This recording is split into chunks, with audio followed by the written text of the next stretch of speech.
अखिलेश यादव के खिलाफ पल्लवी पटेल ने इन दिनों मोर्चा खोल रखा है, तो दूसरी तरफ आपने भी खबरें सुनी होंगी कि बहुजन समाज पार्टी की तरफ से पल्लवी पटेल को ऑफर दिया गया कि वह उनकी पार्टी की टिकट से चुनाव लड़ती हैं या साथ मिलकर चुनाव लड़ती हैं तो बसपा उनको समर्थन देने के लिए तैयार है।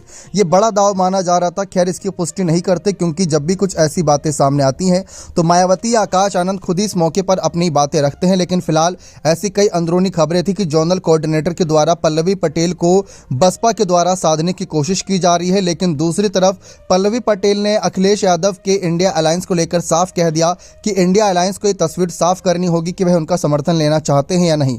हाल ही में राहुल की न्याय यात्रा में पल्लवी पटेल शामिल हुई। फिर उसके बाद राज्यसभा चुनाव में क्या भारी बवाल खड़ा किया यहाँ पर पल्लवी पटेल ने, यह कहकर कि वह सपा के कैंडिडेट को वोट नहीं देंगे क्योंकि सपा ने पीडीएफ फॉर्मूले को ध्यान नहीं रखा।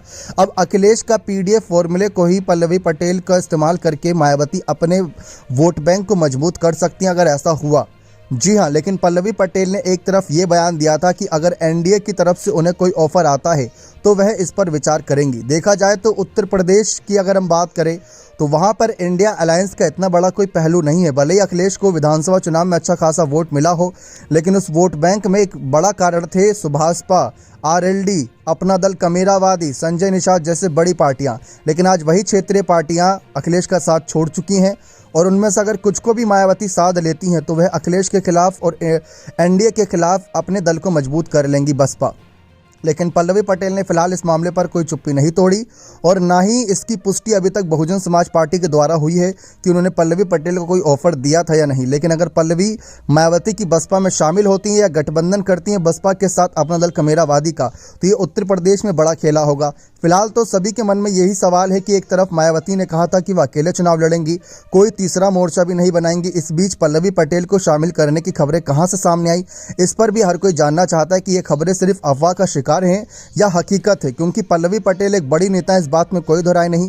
भविष्य में बहुत ही कारगर नेता साबित होंगी और फिलहाल भविष्य की तैयारियों में जुटी हुई हैं। अपना दल कमेरावादी को आगे बढ़ाना चाहती हैं। 3 सीटों पर वे अपने प्रत्याशी उतारना चाहती हैं। इस वजह से कहीं ना कहीं उनका आपसी टकराव अखिलेश के खिलाफ हो। अखिलेश ने साफ कर दिया है कि 2022 में चुनाव में गठबंधन था, 2024 में नहीं है। लेकिन पल्लवी पटेल चाहती है कि इंडिया दल साफ करे कि वह गठबंधन का हिस्सा है या नहीं। अगर इंडिया दल के कांग्रेस के बड़े चेहरे साफ करते हैं तो पल्लवी उन बातों को स्वीकार कर लेंगे, जबकि उत्तर प्रदेश में अखिलेश यादव कहीं ना कहीं इंडिया दल के कप्तान है, ये सब जानते हैं। लेकिन अगर मायावती के साथ जाती हैं तो पल्लवी पटेल को फायदा होगा या नुकसान, ये देखना भी दिलचस्प रहेगा। देखते हैं इस मामले पर अगली रिपोर्ट में क्या जानकारी आती है। बने रहे चैनल के साथ। बहुत बहुत धन्यवाद।